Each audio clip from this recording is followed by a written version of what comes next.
Smagilitam Yena Tasmai Shri Gurave Namaha.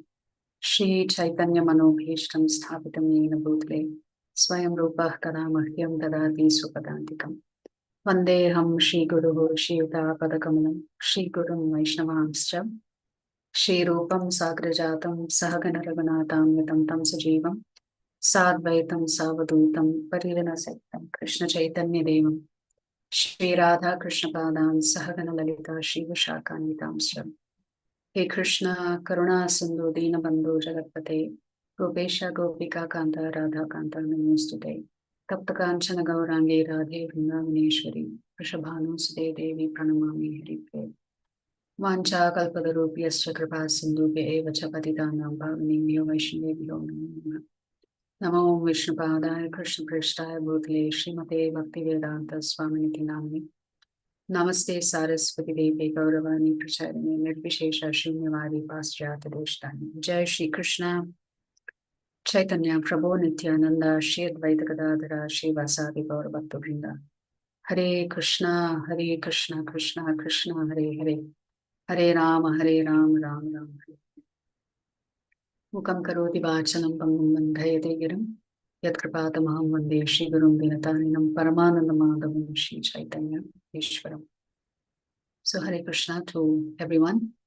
Welcome to our Gita Sandesh program. So today we will cover chapter 15, which also has just 20 shlokas like chapter 12. But chapter 15 is in the Jnana Yoga section of the Bhagavad Gita. Before we delve into chapter 15, let's just quickly look at a summary of chapter 14. Chapter 14 is titled Gunatraya Vibhaga Yogaha. The three gunas that are holding you hostage, that are holding you as an inmate, being punished here in the material world. So it is these three gunas that permeate our entire existence and experience. As we mentioned, it influences your lifestyle choices, your attitude, your behavior. It shapes what you consider happiness and well-being. And when we examine all of this very closely, whatever we think is free will is actually being influenced by the three gunas. So Krishna says that one has to transcend these three gunas. If we don't transcend, which means go beyond these three gunas, then we're going to remain trapped in this samsara. Life after life, we will be doing the same thing and wondering why there's no change coming about. So the three gunas are Sattvagun, Rajagun, and Tamagun. And Krishna says whenever the Jivatma comes in contact with these three gunas, he then becomes conditioned. Conditioned means it's like all of the gunas are training you to be in a particular way, training you to think a particular way, training you to react in a particular way. So in Sanskrit, the word guna means rope. So imagine three different ropes being plaited together, intertwined. How thick and strong the influence of the three gunas would be. So essentially that rope just binds you. So Krishna says, if you are a person who comes under the influence of goodness or sattva guna, then you tend to look for long-term happiness. In the sense you want consistency, you want stability in your happiness. Not that today I'm happy, tomorrow I'm just, it's not like a seesaw battle. So people under the influence of sattva guna want stability. Even if they have to compromise and deal with temporary difficulties, they're okay with that, but they're looking for long-term stability. Whereas those who are driven by Rajogun, what do they tend to do? They prioritize immediate results, immediate gains. They don't tend to think long-term. They want something now and therefore they act according to it. So on the opposite end of the spectrum is if you are influenced by tamogun, you are actually struggling to find happiness. You don't have any direction in life. You don't have any motivation in life. It's a very sorry situation to find oneself in. So imagine these three gunas are acting on you and unequally throughout the day. So unless you are conscious of which guna is influencing, how will you actually try to manage it? So the qualities of sattva guna is that you are, you like the idea of accessing wisdom, you believe in helping others, you're compassionate towards other jivatmas. When you are in rajogun, you tend to be driven by your own greed, by your own needs. Therefore, anger becomes a significant portion of your life. You're ambitious. And because you're ambitious, you're willing to take any intense endeavor to fulfill that ambition. Whereas in tamogun, you're actually in delusion. You're indifferent to happiness, sadness. So there is a sort of apathy that pervades your life, a little like laziness, idleness. It's like you don't care whether you're making improvement or whether you're degrading. You're actually not even able to discriminate what's happening in your life. That is the terrible state of being under the influence of tamogun. Krishna, of course, says that sattvagun eliminates you. It clarifies things for you. Whereas rajagun provokes you, it confuses you, it frustrates you. With tamogun, it actually obscures everything, it covers the truth from you, and it impedes your progress, and therefore you stagnate. So, in sattvagun, the focus is on being. In rajagun, the focus is on doing. In tamogun, it is focused on having. So if you're in sattvagun, when we come to the 18th chapter, Krishna will say, for those who are predominantly under the influence of sattvagun, they are willing to sacrifice now to get good results later. So things will be hard now, but they know if they persist, they will get good results in the future. Whereas for rajagun, they prefer making things easy now, and because they are not far-sighted, they end up making things difficult for themselves later. Whereas for tamogun, it is bad now, and because they are under delusion, it will continue to be bad and perhaps worse. So we looked at things like the food, the places where you prefer to stay, the time of the day that is conducive to each of the gunas, the faith, the determination, the desire, the devotion. All of this is influenced by the gunas. So Krishna is saying these three gunas are always competing to lock you.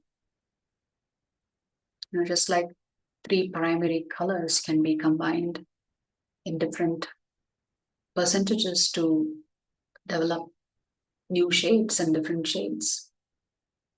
Similarly, these three gunas combine to make for a very complicated life.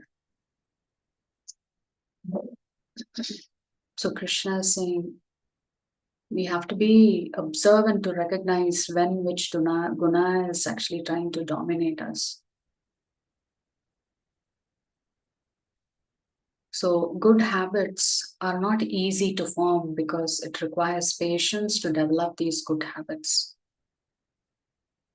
Bad habits are actually easy to pick up because it doesn't require any self-discipline. So we have to change our inclination.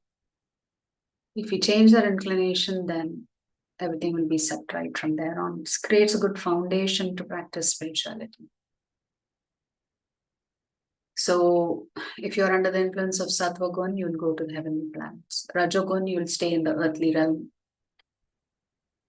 Tamogun, you will go to the lower planets or animal species.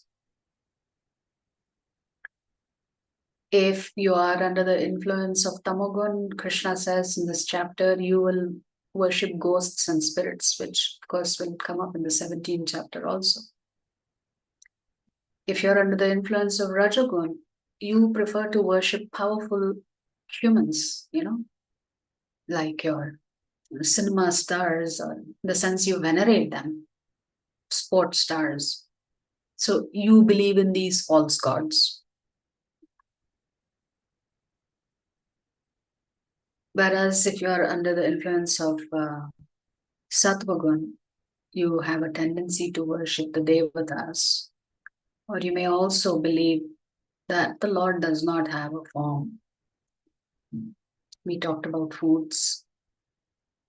Then this austerity, charity, and penance, we will look at it in chapter 17, because that's where we're going to learn about it, including renunciation, determination, happiness. All of this under the influence of the three gunas will be covered in the 17th chapter.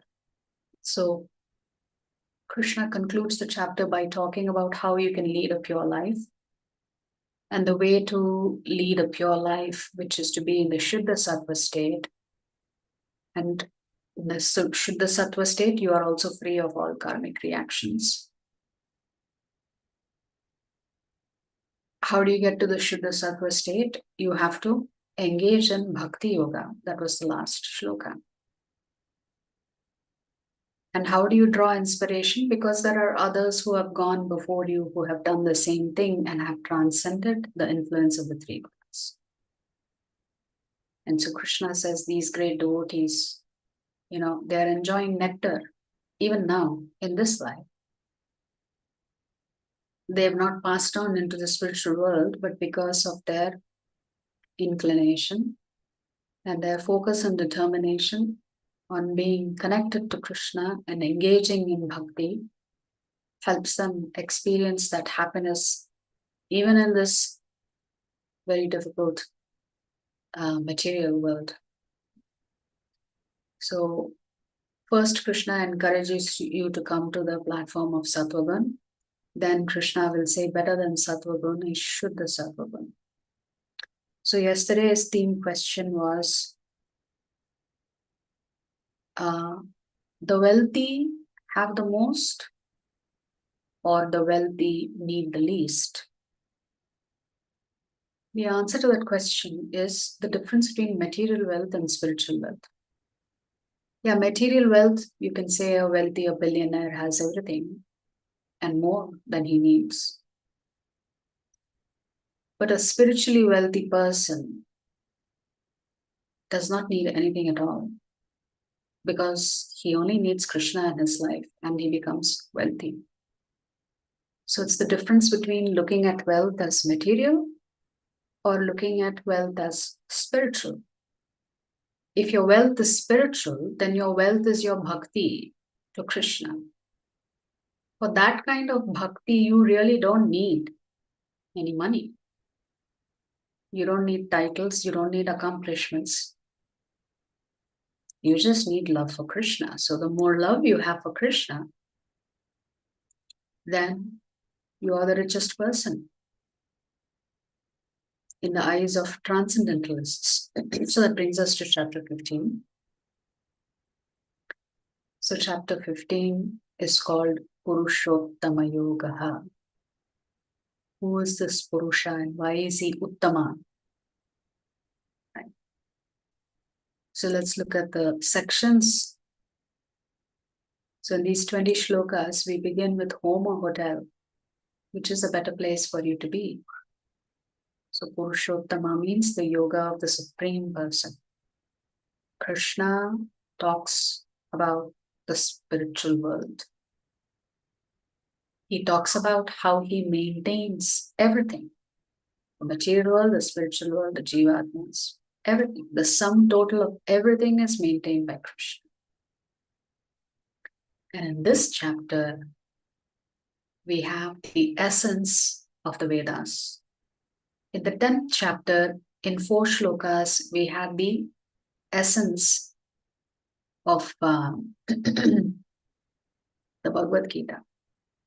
So actually here in the 17th chapter, we have the essence of the Vedas with 3 shlokas. In this particular chapter, Krishna talks about the upside down banyan tree, and it reflects the trajectory for somebody who's sincerely following the Vedic script. So the first question for us is, which is better, home or hotel? All of us will say hotel for a little bit time is okay. It's enjoyable because you're away from home and you think, wow, I don't have to run behind so many things. I can just relax. There's so many servants in a hotel. But then it's not possible for us to stay in the hotel forever. At some point in time, we'll think of home and we want to go back home. So the material world is like the hotel. Things seem very nice for those who are enjoying themselves. So if you are enjoying yourself, you're not going to think about when am I going to go home. So the spiritual world is like your real home. So this entire chapter, Krishna is going to tell you, using Jnana Yoga, how can you go back to the spiritual world? So it begins with the first shloka of the 15th chapter. Shri Bhagavan Uvacha Urdhvamulamad Ashvatham Prahuravyayam Chandamsi Yasya Parnani Yastam Vedasa Vedavid. The Supreme Personality of Godhead said, it is said that there is an imperishable banyan tree that has its roots upwards and its branches down, and whose leaves are the Vedic hymns. One who knows this tree is the knower of the Vedas. So the tree roots are actually underground, it is not visible. But Krishna is talking about some kind of tree where the roots are on the top, and the branches and the leaves and everything else is on the bottom, seems like. So essentially, if you understand this particular shloka, you have understood the Vedas. So the universe, the material universe, is actually connected to the spiritual universe, but it is connected in an upside down way. So Krishna is comparing the material world with the banyan tree. So the banyan tree is huge. It has so many branches. It's very durable. It's very expansive. Now imagine if this banyan tree was put upside down. Imagine if you had to stand on your head upside down for a long period of time. It's not a very comfortable position for you to be in. Similarly, the jivatmas are not in a comfortable position in this material world because everything in this material world is upside down. It is not real. It's just the reflection. So the material world is not real. It is simply a reflection of the spiritual. But we are so busy trying to enjoy everything here, we accept it as real. We are getting cheated here. You know, there is a story of the necklace of the queen. You know, the queen loses her necklace and it's actually, it looks like, you know, it's on the tree, but actually it is in the water. Or rather, it looks like it's in the water, but it's actually in the tree. Because the tree is reflected on the water. So the real tree, Krishna says, is actually the spiritual world. So whatever we do here in this cosmos, it is temporary, it is limited. Therefore, it cannot give you complete satisfaction. So Krishna comes to teach us how to enjoy the same relationship with him. If our love is transferred to Krishna as a friend, as a father, as a servant, then Krishna says such love is never destroyed. Even as parents, we get very anxious for our sons and daughters. We want them to settle down. We want them to be happy. Krishna is like that anxious parent. He wants us to be happy. He wants us to come back to him because he knows that's the only place we will be happy. He wants us to settle permanently with him in a relationship. So, if you look at this image here, assume that it's a mango tree on the right, then you will actually see all the mangoes also reflected in the water. You can't pluck the fruits from the water because the real mango is in the tree. But you're so focused on trying to get the mangoes in the water because it looks so shiny. It looks just like it's within your reach. But the real mango is on the tree, on the bank of the water body. So similarly, the Jivatma is trying to pluck so many things that they see that is so beautiful, that is so attractive, that promises so much joy. But they don't understand nothing here is real. It's just the real thing is in the spiritual world. So this is an analogy. So one day somebody is going to the market to buy some groceries. And to buy those groceries, he has to cross a drainage, an open drain. So the smell is so bad that he closes his nose. But one day he just glances into the drainage water and he sees that something shiny looks like it's there in the drainage water. It actually looks like a gold necklace. So what does he do? He picks up a stick and tries to pick up the necklace from the water. And he thinks, okay, I'm not very successful. Maybe I should jump in. So he jumps in, but the minute he jumps in, everybody else sees what is this strange man doing? Why has he jumped into the drainage like this? So they ask him, are you okay? He says, yes, I'm okay. I'm just looking for something that I lost. So then a saint passes by and he says, what are you looking for? He said, whatever you're looking for is actually on the tree. You're looking for the necklace, just the reflection that is showing in the water. The real necklace is actually on the tree. So in this case, for us as well, we need the help of acharyas to understand what is truth and what is fantasy. The Jivatma is very good at creating fantasies for himself here. So the guru has to come and knock down your fantasy and tell you what is the real truth. That real enjoyment simply does not exist here.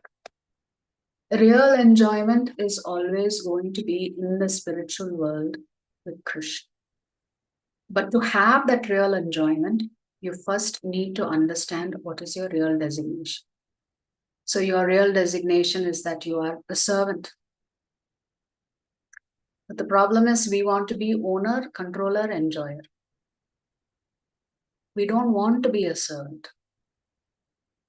So the wife is always thinking if the husband will do a little bit better, she will be happy. Parents think if the child does a little bit better, they will be happy. The worker in the office thinks if the boss pays a little bit more and appreciates my work, I'll be happy. The boss thinks if the worker does a little bit more hard work, I will be happy. So ultimately, no one is happy with anything or anyone. That's because we are always looking for something more. We're not happy with whatever we have. We think there must be something better, therefore we chase it. So instead of trying to get a permanent job here, we should take our permanent job back with Krishna and give up this temporary job.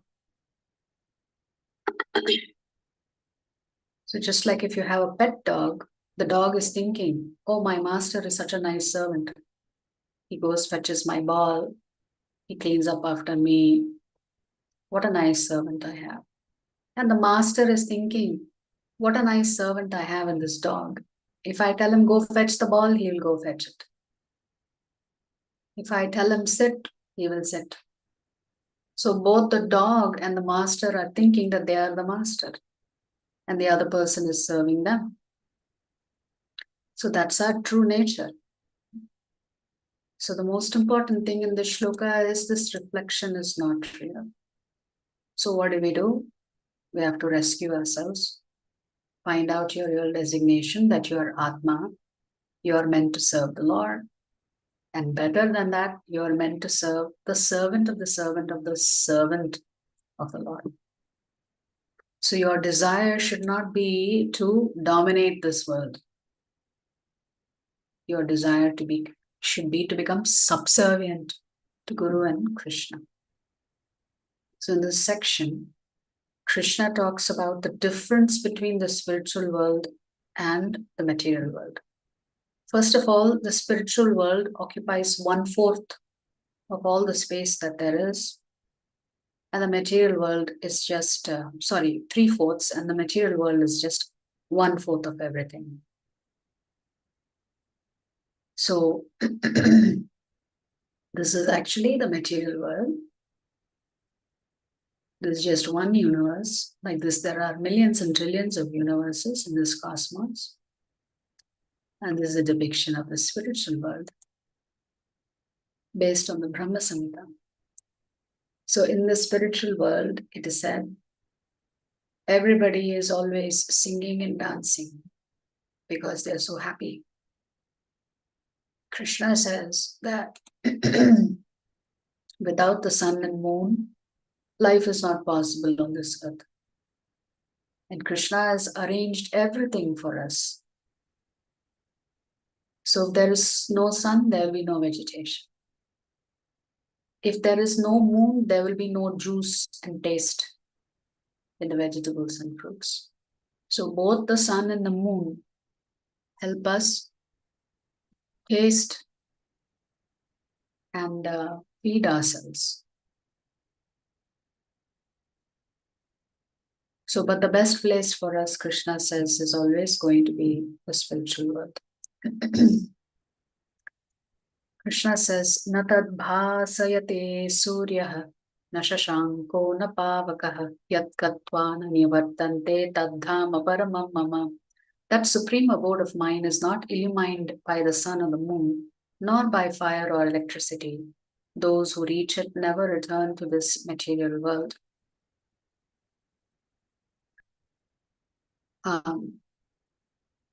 So Krishna is saying, in the spiritual world, there's no concept of sun or moon.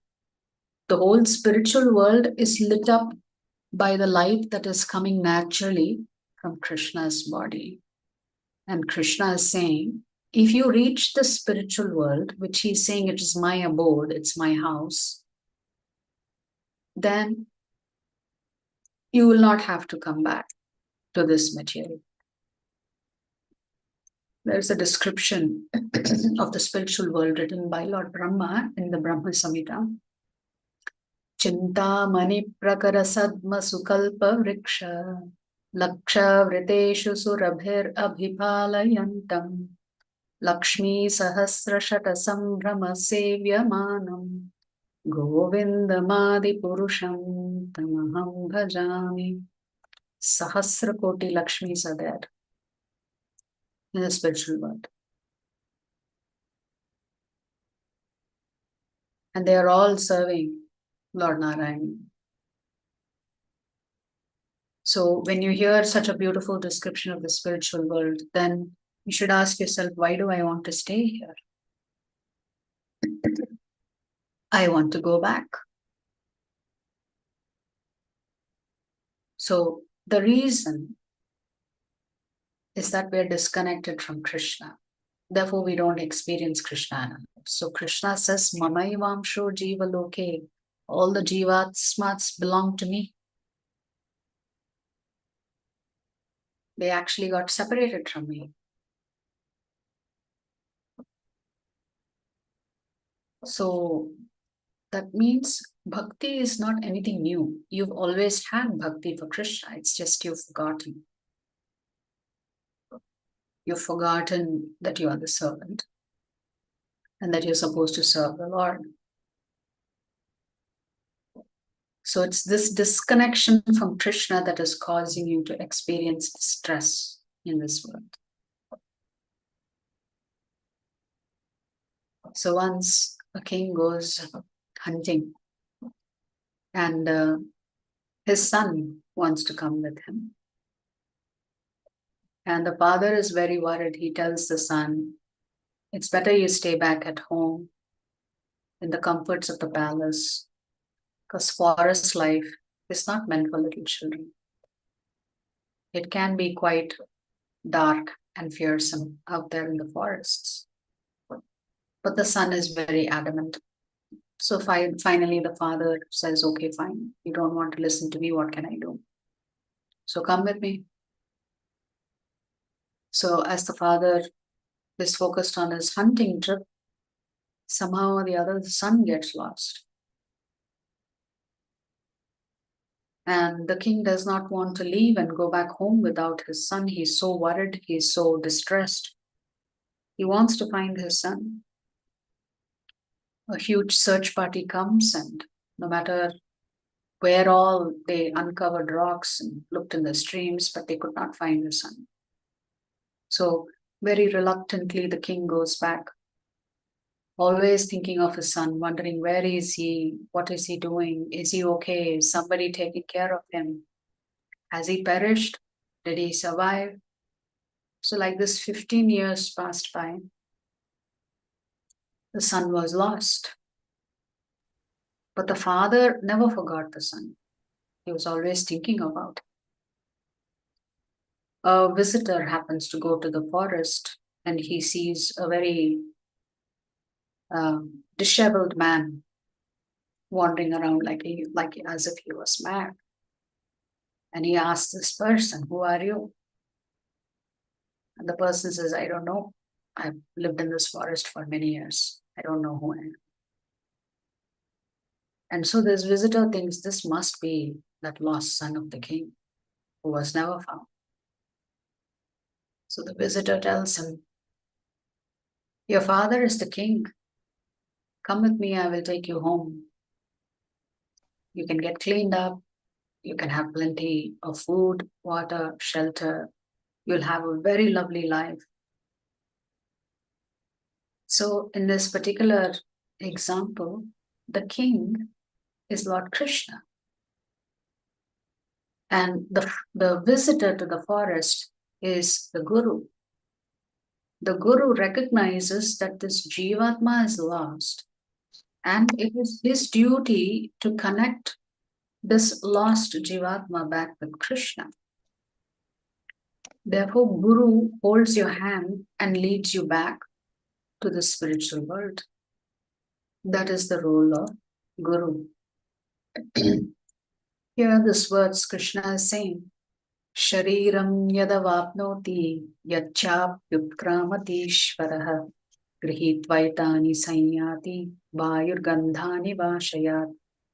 The living entity in the material world carried his different conceptions of life from one body to another, as the air carries aromas. Thus he takes one kind of body and again quits it to take another. So Krishna is talking about the transmigration of the soul here. He's saying whatever vasanas that we're carrying from life to life, desires that we have, according to those desires, Krishna is saying we will accept bodies. And like this, we keep accepting bodies, we keep giving up bodies. The microphone unmuted, your video stopped. So in this way, we're constantly moving from one body to another, not realizing that we've been doing this for millions and trillions of years. So it is a cycle of reincarnation. We keep changing bodies until we get disgusted with this whole cycle and say, no, I want my original body back in the spiritual world. So Krishna is now going to tell us how he is maintaining everything. Gamavishya cha bhutani dharayamyaham pushnami chaushadhi sarvaha somo bhutva rasatmakaha. I enter into each planet, and by my energy they stay in orbit. I become the moon and thereby supply the juice of all life to all vegetables. That means Krishna is saying, if he does not enter this planet, you and I will not be able to survive. If he's not within us as Paramatma, you and I will not be able to do anything. So Krishna is holding everything together for us.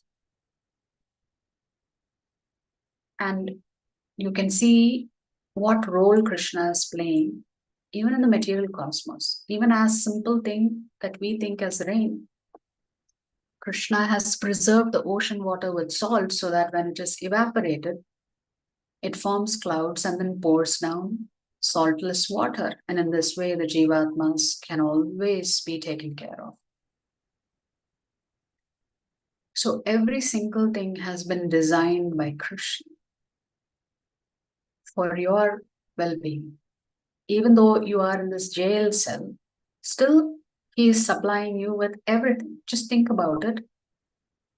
You and I may eat maybe 2.5 kilos of food every day. But who is supplying the elephants? We are all running around, going grocery shopping. We purchase vegetables for a week. We purchase other groceries and other things, grains and everything. Maybe for a few months. Some of us may purchase it for a year. We are so afraid we'll run out of food. We don't trust Krishna. So who is actually feeding all the elephants out there? Elephants eat tons and tons of food every day. They don't have a refrigerator. They don't have cupboards where they can stack away things. When they wake up, they trust, yes, the Lord is supplying us with nice food. So animals are not worried about their basic necessities. But human beings create such an economic issue for ourselves and such entanglement, even though everything is supplied by the Lord.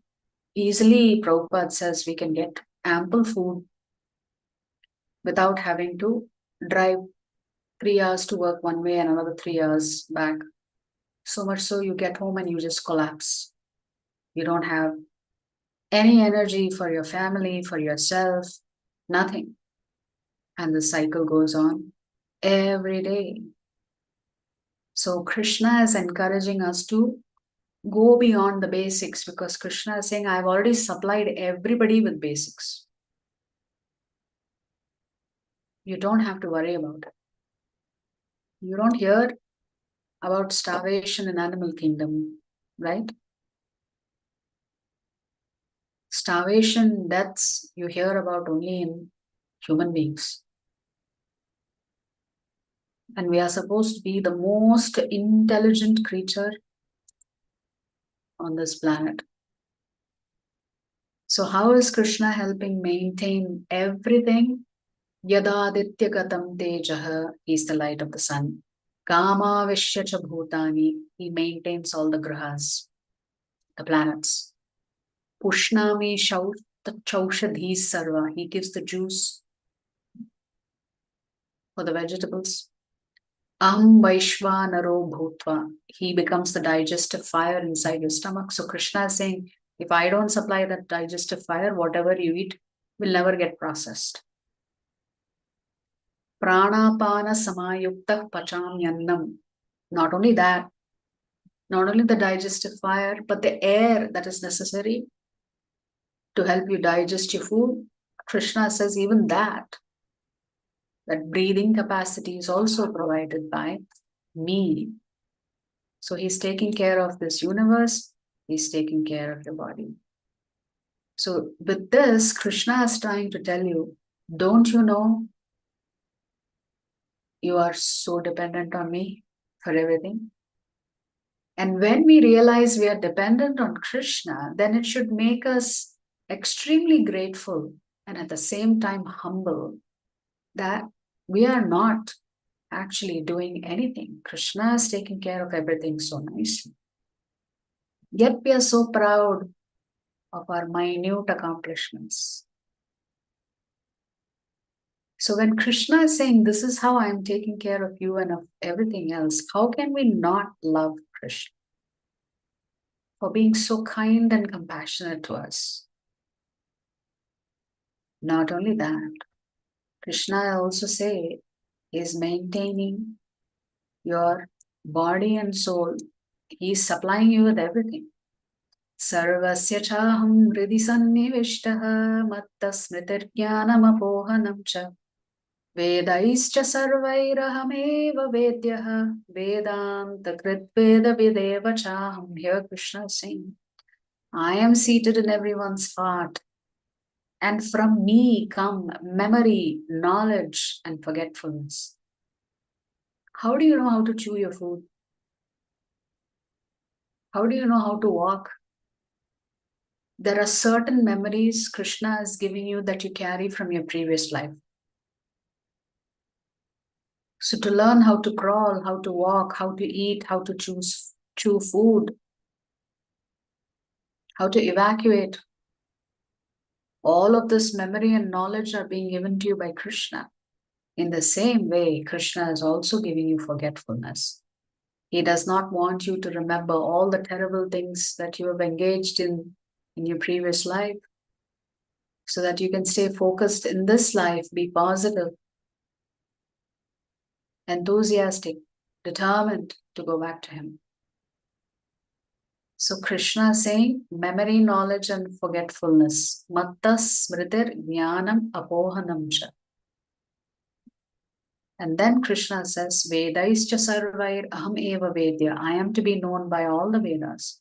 So the object for the Jnana yogis of studying the Vedas is to discover who's Krishna. Indeed, I am the compiler of the Vedanta and the knower of the Vedas. So Krishna is saying both the Vedanta and the knower of the Vedas are actually Krishna himself.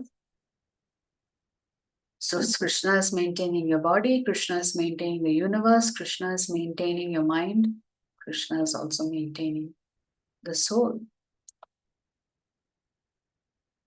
So many people think mistakenly, if I only remembered what all nonsense things I did in my previous life, I can avoid doing it in this life. No, you would not even have the courage to get out of bed every day. So Krishna is just trying to save you from many sorrowful situations by making you forget. Krishna makes you remember, Krishna also makes you forget. Krishna also gives you knowledge to conduct so many activities, like as if everything is happening automatically. Yeah. So in order to keep the soul healthy and connected to Krishna, then we have to always be in touch with scriptures, like the Bhagavad Gita and the Bhagavatam. So when Vyasadeva was very unhappy after compiling all the 4 Vedas along with his disciples, Narada Muni comes to find out, why is my disciple unhappy? And Narada Muni tells him, the reason you're unhappy because all of the Vedas that you've compiled with, you have misled the people. You've misled them down a path that is taking them away from Krishna. You focused too much of your attention on dharma, artha, kama, and moksha. Because you didn't describe the Lord and his activities, how can the Jivatmas be attracted to the Lord and want to go back to him? It's like this upside down banyan tree. They will be trapped because they will be chasing dharma, artha, kama. And that's going to keep them in this material world. So, hey Vyasadeva, the reason that you're unhappy is because up until now, you have not glorified the Lord. You have not spoken about his pastimes. You've not spoken about his avatars. You've not spoken about his devotees.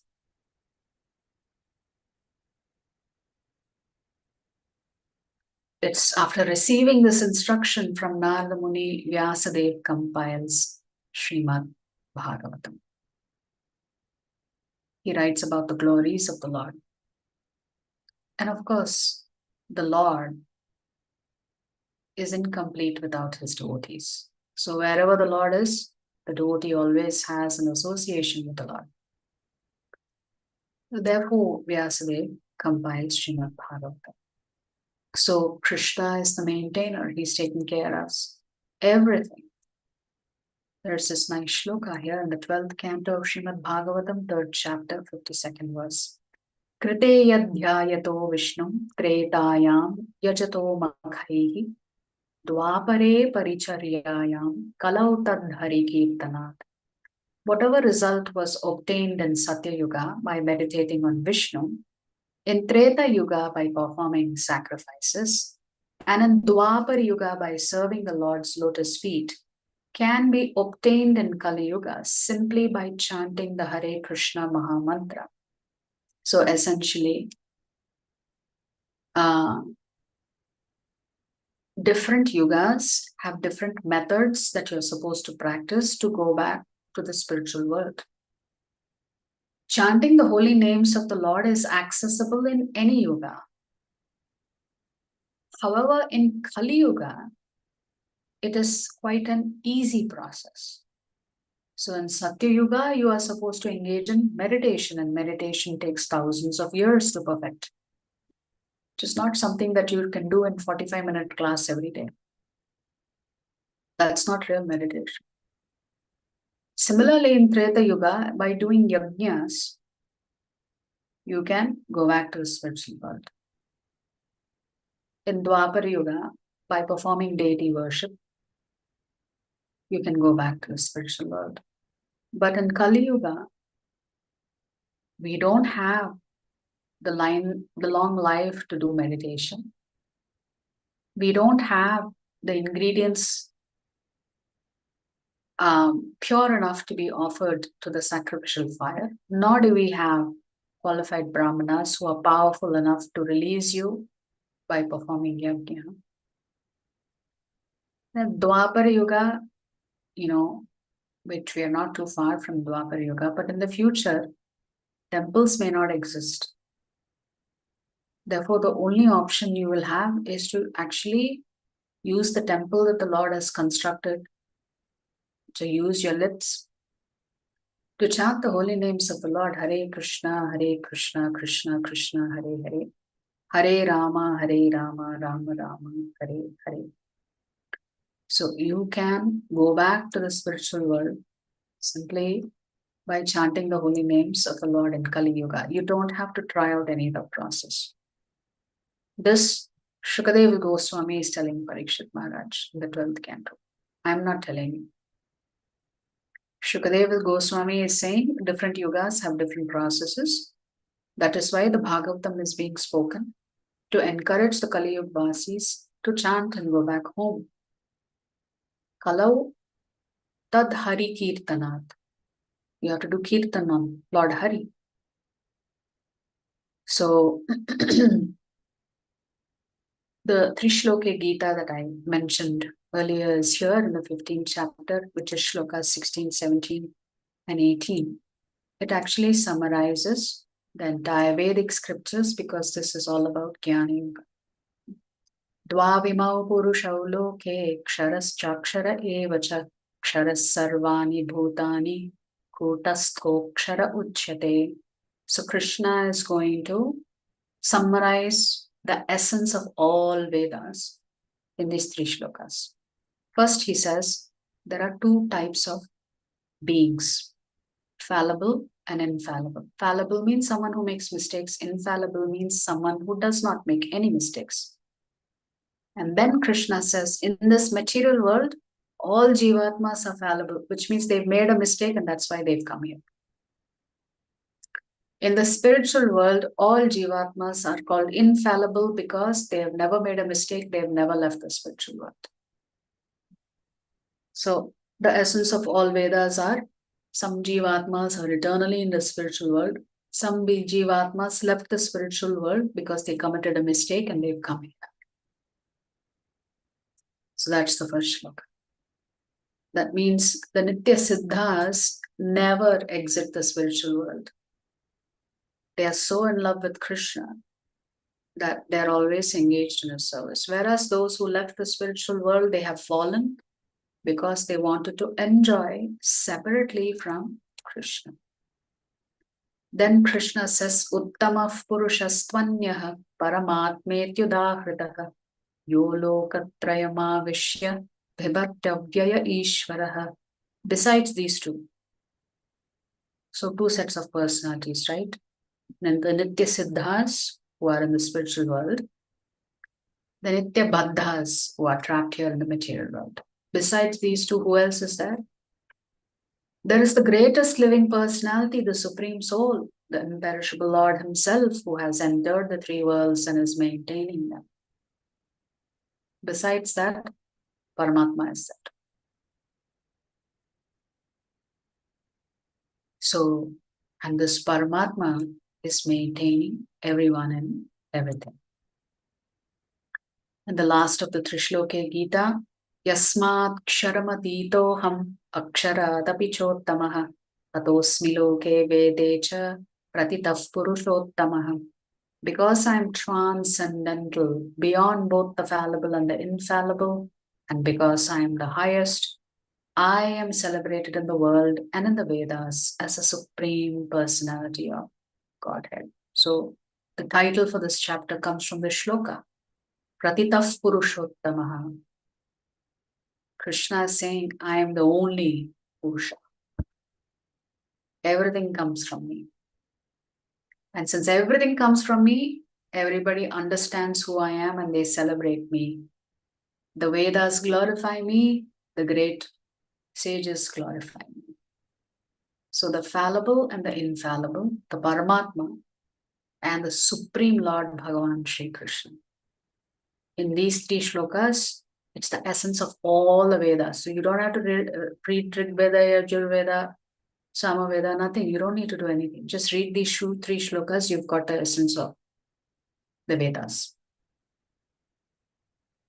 So that means this should make you think, oh, I'm a Nitya Baddha. How can I go back to Krishna? There must be a way. So this is the GPS system that Krishna is giving us in this chapter. And the GPS system is quite simple. Because everything in this world is a reflection of the real thing. The upside down banyan tree, the further away you move from the roots, the further away you're going from Krishna. And the branches and the leaves, everything represents different angas of the Vedas. So your dharma, artha, kama, moksha is spread out all over the branch. And as you keep chasing them and chasing them and chasing them, you're going further and further away from the root. Urdhva moolam, topsy-turvy. Therefore, Krishna says, the Vedas become your GPS. The essence of the Vedas is for you to discover who is Krishna and go back to him. Since you now have your GPS set right, then just follow the instructions in the Vedas and you can get out of this prison house. So that is the single word summary for today. The global positioning system is the Vedic scriptures. Remember, this section is for the Jnana Yogis. So certainly Krishna is directing them to look at the Vedas and find out what is the essence of the Vedas and how they can all find liberation through following the instructions in the Vedas in a very systematic way. And ultimately, if they do that, it will lead them to Krishna. So we'll stop here. Are there any questions pertaining to this chapter or any clarifications that you need? Happy to take your questions.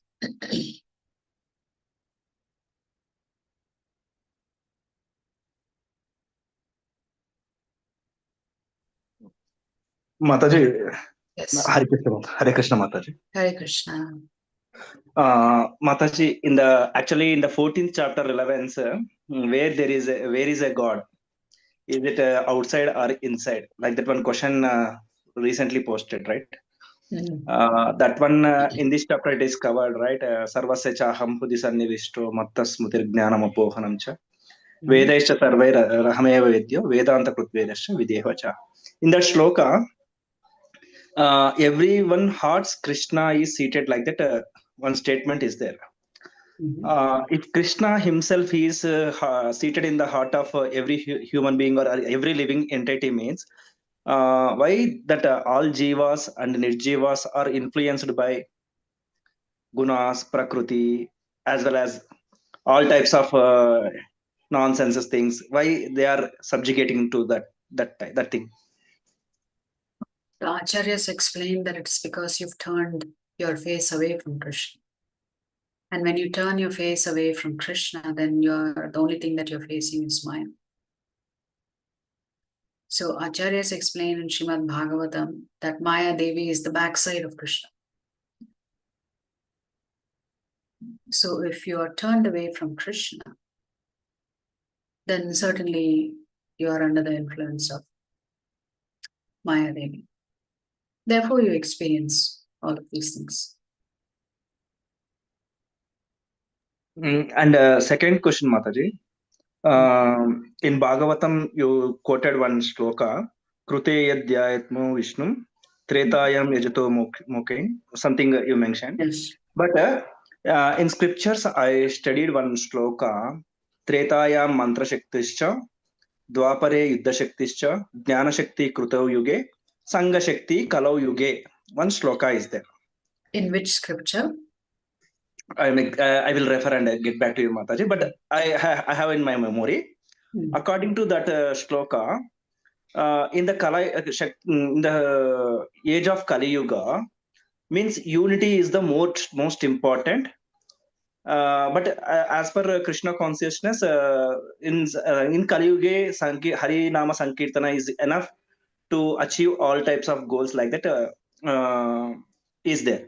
So, is there any relevance to that shloka also, Mataji? Sangha Shakti, Kala Yuga. I'd like to know which book it is coming from. I can then check on it and get back to you. But I will tell you what Srila Prabhupada has said. Okay. Prabhupada, one day when he was walking in New York City, he was walking past the United Nations and he noticed that there are more than 165 flags flying. And the name of the institution or the organization is United Nations. And Prabhupada made a beautiful observation. He said, the more there are different flags, the less there is unity. Because every country is saying, I am different. I am unique. I have my needs and my requirements. So as long as each country is focused on its own independence, where can there be unity? So Prabhupada says universal brotherhood can only be fulfilled if there is universal fatherhood. If all of us accept that we are all servants of the one Supreme Lord, then automatically we recognize each other as brothers and sisters. There's no other artificial means necessary to bring about unity. So in that sense, you're talking about unity, right? One of the statements you made from whichever scripture that is. Unity Yes, will only come if we all accept that there is one single Supreme Personality of Godhead. I may call him Krishna, you may call him something else.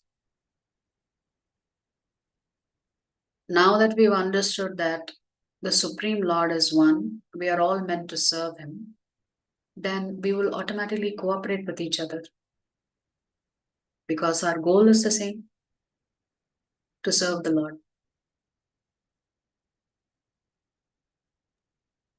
sure, Mataji. That unity can come in Sadhu Sangha. So Prabhupada said, in the spiritual world, there is a lot of variety. There is also a lot of difference in opinion on how to serve Krishna best. There is also competition in the spiritual world, but not out of envy, out of love. But there is one thing everybody has in common in the spiritual world, which is unity in purpose. The purpose is the same. The purpose of every Jivatma in the spiritual world is how to make Krishna happy, how to please him. So when the purpose is the same, that same purpose can be accomplished in a myriad of different ways.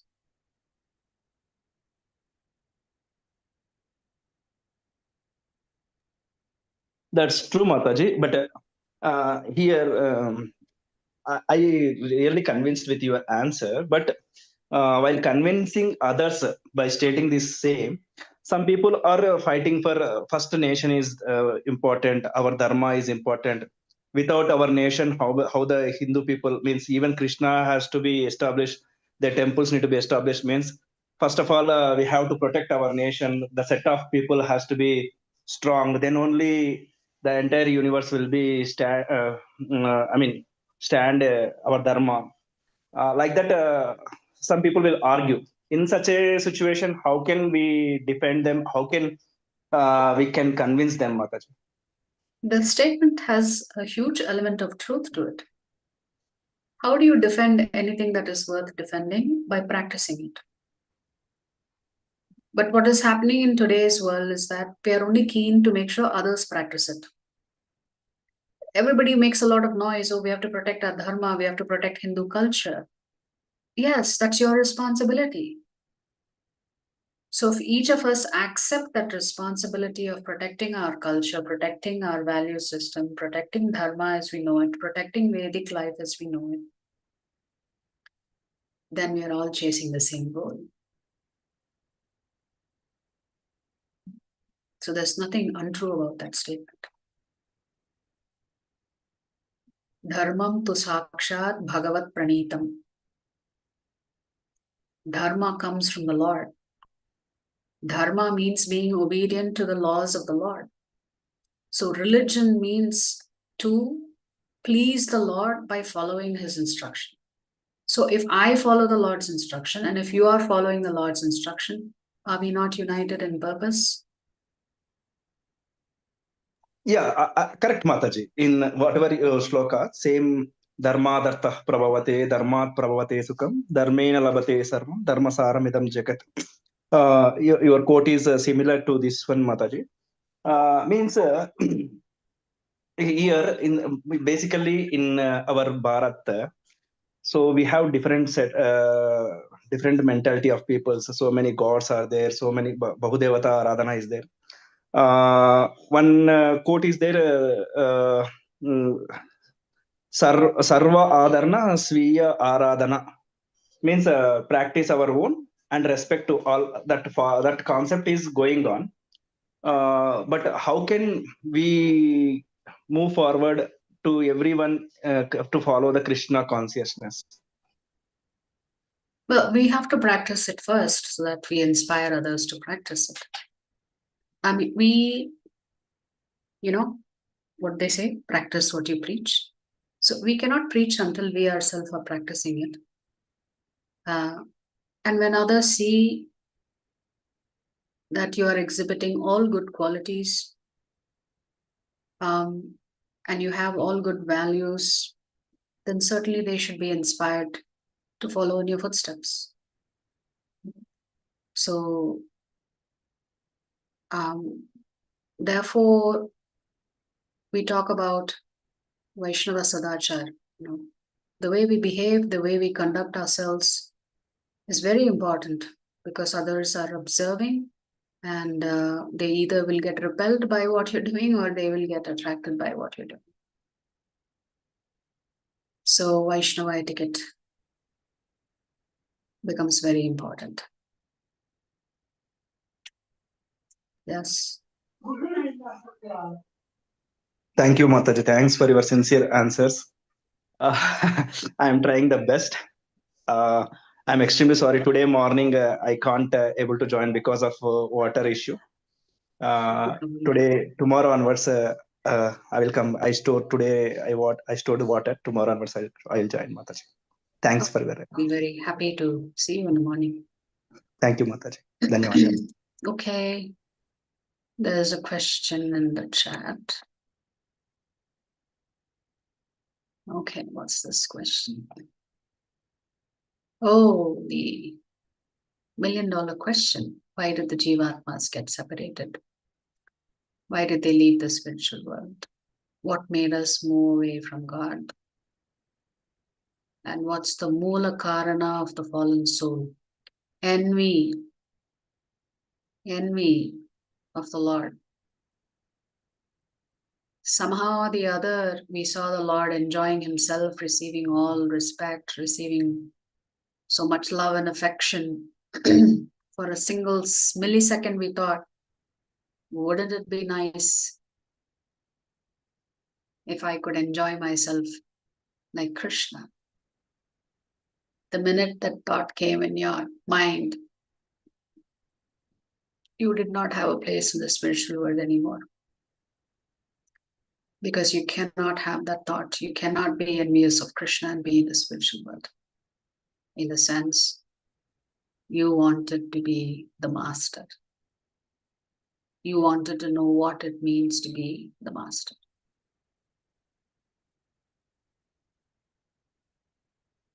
And the next question will be, if I am in the spiritual world, how did that thought even come into me?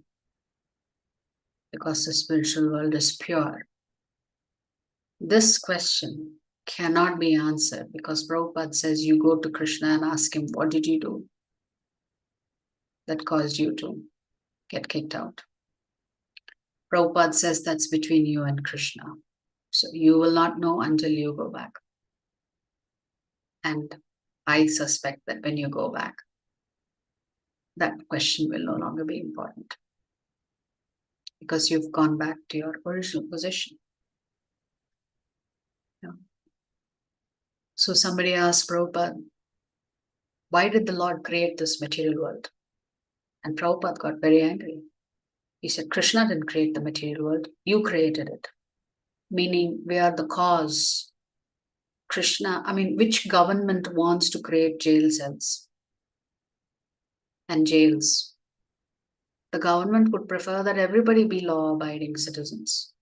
But somehow or the other, some citizens fail on that front, and so the government is forced to construct prisons.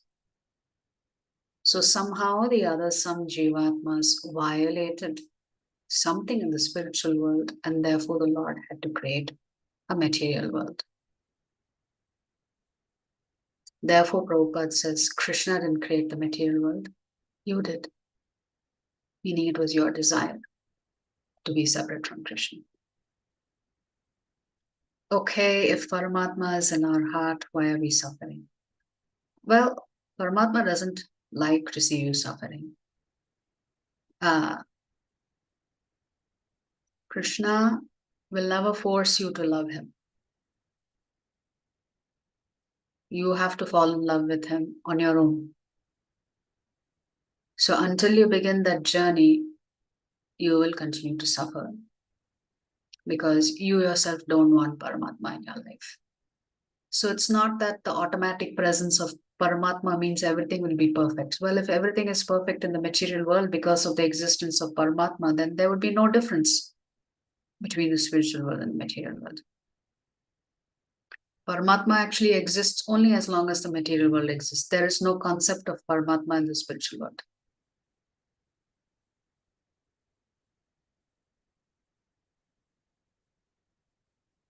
Upadrashta Anumanta. The Paramatma is there to oversee your activities and to permit whatever desires that you have, provided you have the adequate credits for it.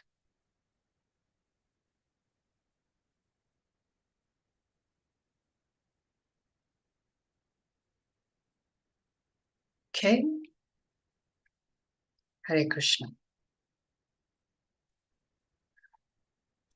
Thank you so much, Mataji. Hari Bol. Hare Krishna. Hare Krishna. All right. Thank you very much. Devotees, Vancha Kalpatarubhyascha Kripa Sindhubheva Patitanam Pavanebhyo Vaishnavebhyo Namo Namah. Ananta Koti Vaishnava Vrindi ki Jai. Jagat Guru Srila Prabhupada ki Jai. Srila Gurudev ki Jai. Shri Shri Gauranitai ki Jai. Hare Krishna. Hare Krishna.